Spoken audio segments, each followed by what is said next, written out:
श्री गणेशाय नमः. श्री सरस्वते नमः. श्री गुरुभ्यो नमः. श्री कृष्णाय नमः. ओम नमो भगवते नमः.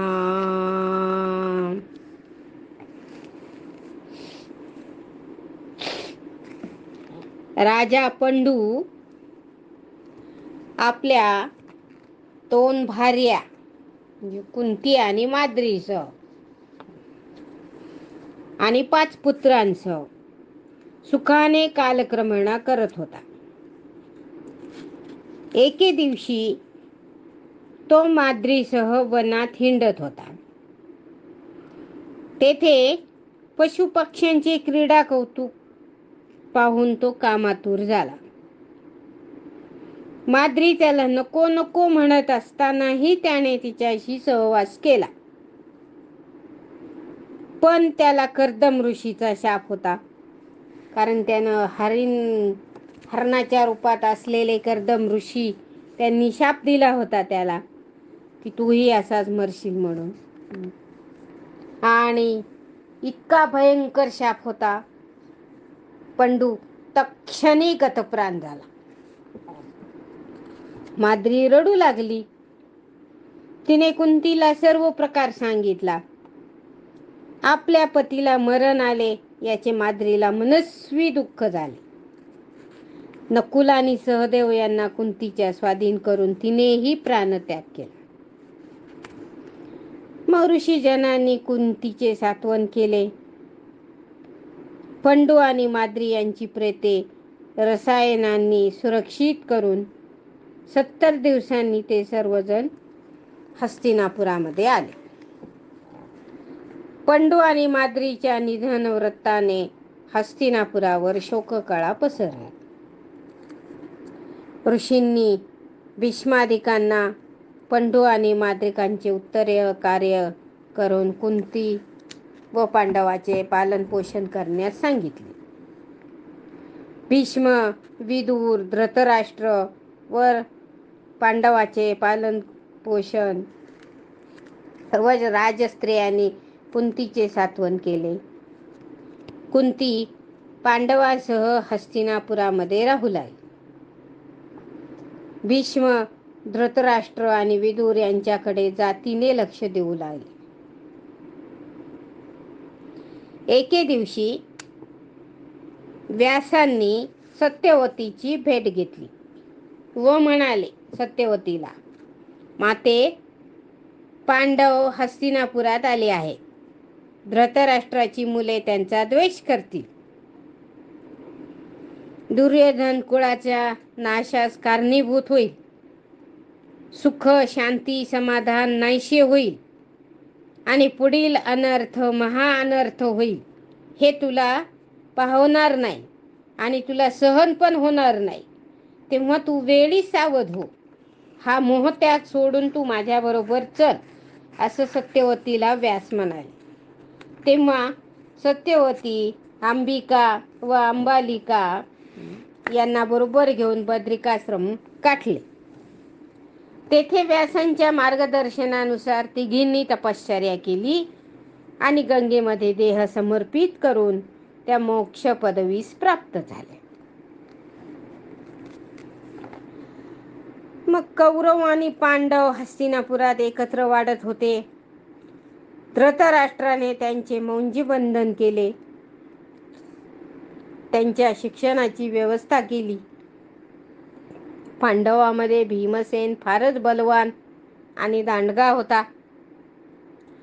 तो कौरवांच्या नेहमी खोड्या काढायचा. दुर्योधन, दुःशासन आदी तो जराही जुमानत नसे. तो त्यांच्याशी नेहमी माऱ्या करायचा. त्यांना पदडून रक्तबंबाळ करायचा. त्यांच्या सामर्थ्यापुढे सर्वच निष्प्रभ व्हायचे. कौरव धृतराष्ट्राकडे तक्रार करायचे, पण तो बाललीला समजून दुर्लक्ष करायचा. त्यामुळे दुर्योधनाच्या मनाला भीष्माविषयी मत्सर निर्माण झाला. तो भीष्माला धडा शिकविण्याचे कारस्थान भीमाला धडा शिकवावा याचे कारस्थान रचू लागला.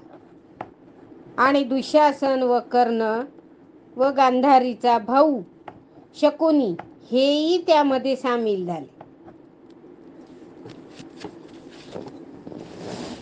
एकदा दुर्योधनाने गंगेच्या तीरावर सुशोभित मंडप बांधला.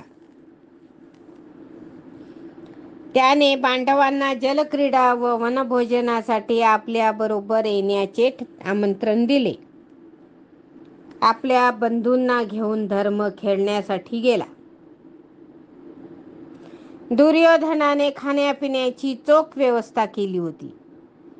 त्यात भीमासाठी विष घालून तयार केलेले मोदक होते. त्या सर्वांनी नौकाविहार केला. मग ते पोहण्यासाठी पाण्यात उतरले. जलक्रीडा करताना कौरवांनी भीमाला पाण्यात बुडविण्याचा खूप प्रयत्न केला, पण त्याने कुणालाच जुमानले नाही. रात्री भोजनाची पंगत बसली. दुर्योधन स्वतः वाढू लागला.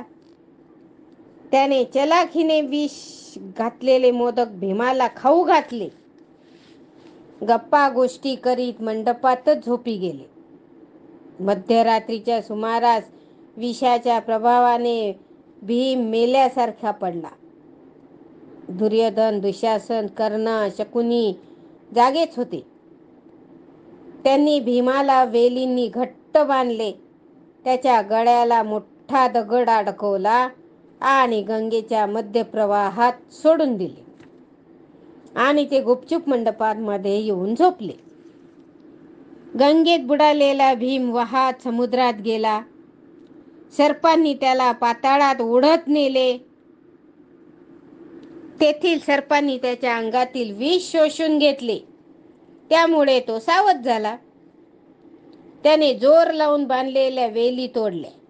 भीमाने ते सामर्थ्य पाहून सर्प पळून गेले. ही गोष्ट कळताच सर्पाचा राजा वासुकी आपल्या परिवारासह त्याला बघण्यासाठी आला. त्याने भीमाची चौकशी केली. हे प्रचंड पुरुषा, तू कोण आहेस हे विचारायलाय. कोण? वासुकी. तुला असे संकटात कोणी लोटले? भीमाने त्याला स्वतःबद्दलची सर्व माहिती सांगितली.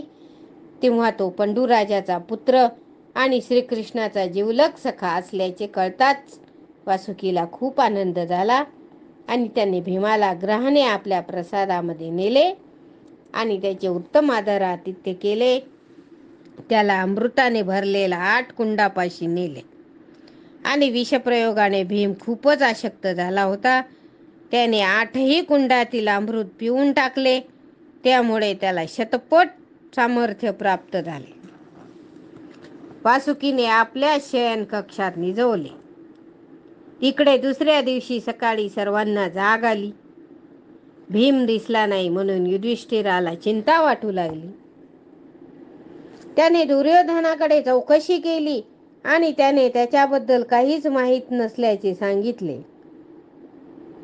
आंघोळ करून कौरव पांडव नगरात आले. धर्म आणि अर्जुनाने कुंतीकडे भीम येथे आला आहे का अशी चौकशी केली. तिने नाही असे सांगतात चारी भावंडे दुःखाने रडू लागली. कुंतीला शोक आवरेना. तिने विदुराला बोलावून घेतले. त्याला सर्व प्रकार सांगितला. ती म्हणाली, दुर्योधनाने भीमाचा कपटाने घात केला. विदुराने तिचे सांत्वन केले. तो म्हणाला, वहिनी शांत व्हा. उघड आरोप केला तर चारी मुलांना धोका संभवतो. कृष्ण चिंतन करा, तोच भीमाला सुखरूप घरी आणेल. कुंतीने त्याचे ऐकले. वासुकीने झोपलेल्या भीमाला 9व्या दिवशी जाग आली. त्याने वासुकीचे आभार मानले. वासुकी आपल्या पद्मावती नावाची सुंदर कन्या भीमाला दिली. आनंद म्हणून अनेक दिव्य रत्ने व अमूल्य भेटवस्तू देऊन त्याने त्याची रवानगी केली. भीमाने निर्भयपणे हस्तिनापुरात प्रवेश केला. त्याला अकस्मात पाहून कुंतीचा जीव भांड्यात पडला. विदुर, धर्मार्जुन त्याला भेटायला धावले. भीमाने त्या सर्वांना पाताळातील वृत्तांत सांगितला. हा घातकी बनाव आपल्याला माहिती आहे असे जराही भासू नका, पण यापुढे कौरवापासून सावध राहा असा विदुराने सल्ला दिला. कुंतीने भीमाची दृष्ट काढली. त्याच्या अंगावरून सुवर्णभूषणे ओवाळून टाकली. ब्राह्मणांना दान धर्म केला. त्यानंतर पाचही पांडव विदुराच्या सल्ल्यानुसार एकमताने वागू लागले. त्यांनी कौरवांशी तेवढे संबंध ठेवले. त्यांच्या बरोबर खेळणे, हिंडणे या गोष्टी त्यांनी वर्ज्य केल्या. ते नेहमी एकत्र असत. कृष्ण भक्ती करू लागले. विदुराने त्यांना अनेक कला, राजधर्म, नीती धर्म, सांकेतिक भाषा व बर्बर भाषा शिकवली. पुढे 100 कौरव, युयुत्स, कर्ण आणि पांडव यांना धनुर्विद्या शिकविण्यासाठी धृतराष्ट्राने राजगुरू कृपाचार्य यांना नियुक्त केले. कृपाचार्य आणि कृपी ही गौतम ऋषींची मुले.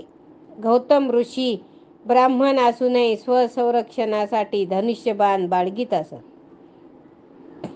त्यांना युद्धतंत्र चांगले अवगत होते. ते गंगातीरी तपश्चर्या करीत असताना त्यांचा तपोभंग करण्यासाठी इंद्राने एका अप्सरेस पाठवले. तिला पाहून गौतमांचे वीर्य स्खलित झाले आणि ते खाली पडून द्विभाग झाले. त्यातून एक पुत्र व एक कन्या उत्पन्न झाली. इंद्राने आपला तपोभंग केला हे जाणून ते पुन्हा तपश्चर्येसाठी निघून गेले. त्यानंतर शरवणामध्ये मृगयेसाठी आलेल्या शंतनूला ही बालके दिसली. त्यानेच त्याची संगोपन केले. काही काळाने गौतमांनी शंतनूची भेट घेतली. आपला पुत्र कृप याला धनुर्विद्येत पारंगत केले. आपली कन्या कृपी हिचा धनुर्विद्येत निपुण असलेल्या द्रोणाचार्याशी विवाह करून दिला. द्रोण आणि कृपी या दाम्पत्यास अश्वत्थामा नामक पुत्र झाला. त्याने जन्मताच अश्वाचे किंकळणे असते तसा टाहो फोडला म्हणून हे नाव पडले. देवांनी त्याला चिरंजीव केले. कृपाचार्य कौरव पांडवांना धनुर्विद्येचे शिक्षण देत असतानाच अन्य देशातील राजपुत्रही त्यांच्यापासून राहून धनुर्विद्या शिकत होते. अशाच एका दिवशी ते आपल्या शिष्यांना शिकवित असता द्रोणाचार्यांचे आगमन झाले. द्रोणाचार्य हेही कौरव पांडवाचे धनुर्वेद गुरु, भारद्वाज ऋषींचे पुत्र. एका पर्वकाळी भारद्वाज गंगातीरी अनुष्ठानास मग्न होते. त्यावेळी घृताची नामक एक अप्सरा तेथे स्नानासाठी आली. तिला पाहून भारद्वाजांचे तेज स्खलित झाले. ते त्यांनी द्रोणात धरले. तेथे द्रोणाचा जन्म झाला. भारद्वाजांनी त्याला वेदविद्या शिकविली. अग्निपुत्र अग्निवेश याने त्याला धनुर्विद्या शिकविली. त्यावेळी पांचाल देशाचा राजपुत्र द्रुपद हाही त्याच्यापाशी शिकत होता. द्रोण आणि द्रुपद चांगले मित्र होते. शिक्षण पूर्ण करून द्रुपद स्वगृही निघाला. तेव्हा द्रोण म्हणाला, बंधो, मला विसरू नकोस. द्रुपद म्हणाला, द्रोणा, मी तुला कसा विसरेन. मी राजा झाल्यावर तुला सर्वतोपरी मदत करे. ते ऐकून द्रोणाला खूप बरे वाटले. द्रुपद आपल्या अहिछत्र नगरामध्ये परतला. पित्याच्या निधनानंतर तो राजा झाला. द्रोणाने विद्याभ्यास पूर्ण करून गृहस्थाश्रम स्वीकारला. कृपी म्हणजे गौतम कन्या ही त्याची पत्नी. त्याच्या घरी फार दारिद्र्य होते. म्हणून त्याने महेंद्र पर्वतावर जाऊन परशुरामाची भेट घेतली व म्हणाला, त्याने महेंद्र पर्वतावर जाऊन परशुरामाची भेट घेतली आणि म्हणाले, भार्गव म्हणजे परशुराम, तू पृथ्वी निक्षत्रिय करून ब्राह्मणांना दान केलेस. मी दारिद्र्याने गांजलो आहो, मलाही काही दे. परशुराम म्हणाला, विप्रा, अस्त्रविद्या सोडलीस तर तुला देण्यासाठी माझ्यापाशी काहीही नाही. द्रोण म्हणाला, ठीक आहे, मला अस्त्रविद्या शिकवा. भार्गवाने त्याला अस्त्रविद्येमध्ये पारंगत केले व म्हणाला, सच्छिष्या, ही विद्या फक्त ब्राह्मण आणि क्षत्रियांनाच शिकव. त्याची आज्ञा घेऊन द्रोण घरी परतला. गरिबीमुळे द्रोण आपल्या पुत्राला अश्वत्थाम्याला दूधही पाजवू शकत नसे. श्रीमंताच्या मुलांना दूध पिताना पाहून तो हट्ट करायचा. तेव्हा त्याची आई त्याला पिठामध्ये पाणी घालून तो दूध म्हणून पाजायची. तो पिऊन तोही आनंदाने उड्या मारायचा. आपण पुत्राचे नीट संगोपन करू शकत नाही म्हणून द्रोणाला अतिशय वाईट वाटायचे. एकदा त्याच्या मनात आले, द्रुपद आता राजा झाला आहे. राजा झाल्यावर मी तुला सर्वतोपरी मदत करेन असे तो पूर्वी म्हणाला होता. आपण अश्वत्थाम्यासाठी एक दुभती गाय मागितली तर तो नाही म्हणणार नाही. मग तो परिवारासह पांचालपुरास गेला. त्याने राजसभेमध्ये प्रवेश केला. मग द्रुपदाने त्याला ओळख दाखवली नाही. द्रोण मनोमन लज्जित झाला. मग त्याने स्वतःच आपली ओळख सांगितली. राजा, मला ओळखले नाहीस? मी तुझा गुरुबंधू आहे. अग्निवेशाकडे आपण एकत्र शिकलो. त्यावेळी तू मला सहाय्य करशील असा शब्द दिला होतास. आज दारिद्र्याने मी पिचलो आहे म्हणून मदतीच्या अपेक्षेने तुझ्याकडे आलो आहो. पण द्रुपदाने त्याला झेडकारले. तो म्हणाला, मी राजा आहे, तू दरिद्री ब्राह्मण. मी तुला ओळखतच नाही, तर कोणत्या अधिकाराने मला बंधू म्हणतोस? मुकाट्याने चालताव, अन्यथा सेवकांना सांगून बाहेर हाकलून दे. हा अपमान द्रोणाला सहन झाला नाही. तो संतापून म्हणाला, द्रुपदा, याद राख, आज ऐश्वर्यमदाने तू माझा जो अपमान केला आहेस त्याची फळे तुला भोगावीच लागतील.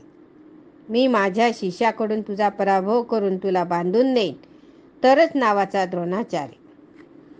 मनात अपमानाचे शैल्य घेऊन द्रोण पत्नी व मुलासह हस्तिनापुरास आला.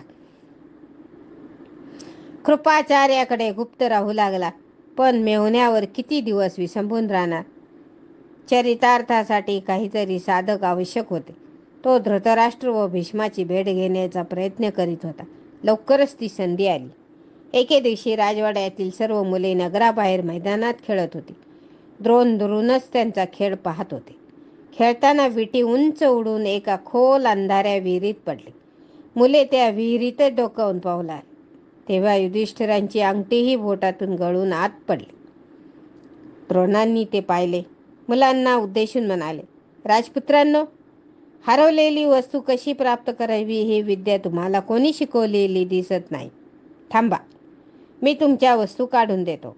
त्यांनी एक अभिमंत्रित दर्भ विहिरीत टाकले. त्याबरोबर आतील विटी उसळून वर आली. मग त्यांनी एक बाण मारला. ती अंगठी टोकात घेऊनच वर आली. हे पाहून मुलांना मोठे आश्चर्य वाटले. त्यांनी हे व्रत भीष्म पितामहांना सांगितले. हरये नमः, हरये नमः, हरये नमः.